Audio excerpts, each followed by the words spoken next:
வருஷக்கெல்லாம் உனக்கு காற்று எதுவும் வராது, அப்புறம் வேர்க்கையோட தான் இருப்பேன் அப்படின்னு சொல்லிச்சா. அப்புறமேட்டு நான் உன்னை வெள்ளறேன், நீ என்ன தருவ அப்படின்னு கேட்டுச்சா. நான் பழம் வேலை பூ எல்லாம் எடுத்துட்டு வந்து தரேன் அப்படின்னு சொல்லிச்சா.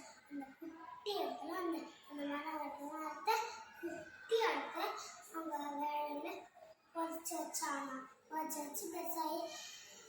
பெருசானு அந்த பழத்தெல்லாம் போய் சந்தையில் விற்று காசு வாங்கி பணக்காரனா ஆயிட்டுனாங்க. அப்புறமேட்டு நடந்து போய் மரத்துக்கு போய் நன்றி சொல்லணும். மரமே நன்றி, ஏன் எனக்கு நன்றி சொல்றேன்? நான் தான் உனக்கு நன்றி சொல்றேன். ஏன் சொல்ற? நான் தான் உனக்கு சொல்லணும். எப்படி தெரியுமா? நீ தானே